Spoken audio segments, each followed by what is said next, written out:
Semaine spéciale dans l'agenda du vice-premier ministre, ministre du Plan et de la coordination de l'aide au développement, qui est celle du 21 au 26 avril 2025. Guilain Nyembo a en effet participé du 21 au 22 avril au forum RDC Japon qui s'est tenu à l'Université des Nations Unies à Tokyo, capitale du Japon. Ce forum qui s'est tenu dans la continuité de la 14e rencontre annuelle de l'investissement AIM 2025 organisée du 7 au 9 avril à Abu Dhabi aux Émirats Arabes Unis et à laquelle le vice-premier ministre avait pris une part active, avait pour objectif principal de renforcer la coopération économique et diplomatique entre le Japon et la RDC et de rechercher des investissements pour accompagner les gouvernements dans la mise en œuvre du plan national stratégique du développement PNSD. Dans son discours prononcé le 21 avril à l'ouverture du forum et axé essentiellement sur cet objectif, Guilain Nyembo a indiqué que la mobilisation de plus d'investissements possibles, nationaux et étrangers, était un défi pour la RDC. En effet, ce forum d'investissement fait suite à une série d'activités visant à renforcer les relations économiques et diplomatiques entre les deux pays, notamment la table ronde et le forum sur les mines organisés respectivement en 2022 et en 2023.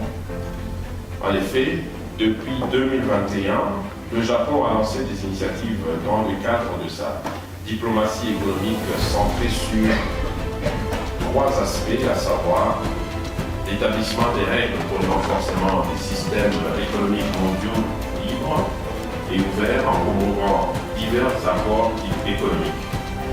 Le soutien à l'expansion des entreprises japonaises à l'étranger, notamment par la promotion de partenariats publics-privés, la promotion de la diplomatie de ressources et du commerce. Ces principales priorités diplomatiques passent par des accords de partenariat économique dans les secteurs tels que l'énergie, les minéraux critiques, la sécurité alimentaire et le soutien aux activités des entreprises japonaises à l'étranger.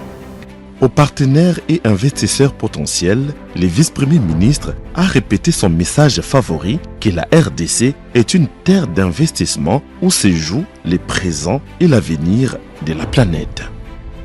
De ces pas, Guilain Nyembo les a rassurés sur la sécurité juridique et judiciaire de leur investissement en RDC. Dans le même ordre d'idées, conscient de la nécessité d'assurer la sécurité juridique et judiciaire des investissements ainsi mobilisés, le gouvernement de la République est activement engagé dans un processus dynamique d'assainissement de son environnement d'affaires. À ce jour, cet engagement est concrétisé par l'adoption d'une nouvelle feuille de route, des réformes relatives à l'amélioration du climat des affaires qui comprend des mesures urgentes à court, moyen et long terme dans divers secteurs socio-économiques importants à mettre en œuvre. Cette feuille de route est aussi alignée aux différents indicateurs des agences et organismes internationaux des notations en la matière. Il a clos son discours par l'annonce de la tenue en RDC de la conférence des investisseurs et des bailleurs de fonds prévue au second semestre 2025. Après son discours à l'ouverture du forum, Guilain Nyembo a multiplié des rencontres B2B avec des chefs d'entreprise japonais et des personnalités politiques de ces pays susceptibles de booster les secteurs économiques en RDC.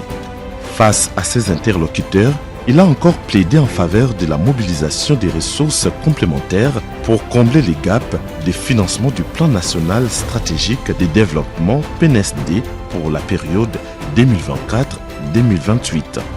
Le 21 avril, il a d'abord reçu Kazuya Nakajo, vice-président du groupe GETRO en Afrique. Cette organisation gouvernementale japonaise est chargée de promouvoir les investissements et les échanges commerciaux entre le Japon et le reste du monde.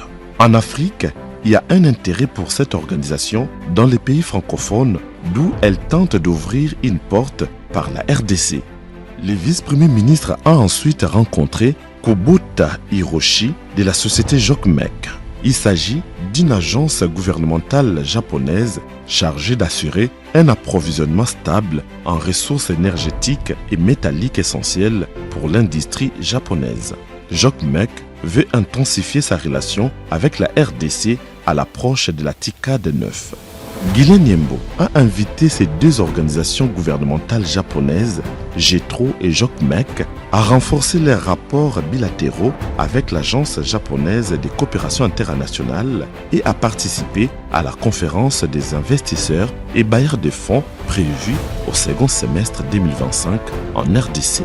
Le 22 avril, le vice-premier ministre a échangé avec Anthony Candela, directeur Afrique francophone de la société Topan Holding INC, une des plus grandes entreprises japonaises dans les domaines des solutions d'impression commerciale, publication, services de sécurité documentaire et technologie de l'information. Les discussions se sont déroulées autour des projets d'identification des athlètes dans les disciplines sportives du football, de la boxe, du karaté et du processus de recensement de la population. Guilain Nyembo a demandé dans le cadre du recensement de la population dont le processus a été lancé le 17 avril 2025 qu'une rencontre soit organisée entre les Fonds des Nations Unies pour la population et Topan Holding INC qui va effectuer un voyage en RDC. Après les milliers d'affaires, c'était le tour des personnalités politiques, des parlementaires de poids qui peuvent jouer un rôle important dans la mobilisation des investisseurs japonais. Guilain Nyembo a d'abord échangé avec Minoru Terada, parlementaire et ancien ministre de l'Intérieur.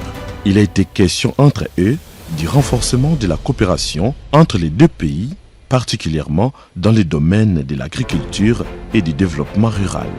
Le vice-premier ministre s'est après entretenu avec Yasutoshi Nishimura, député et président de la sous-commission RDC au Parlement japonais et ancien ministre de l'économie, du commerce et de l'industrie.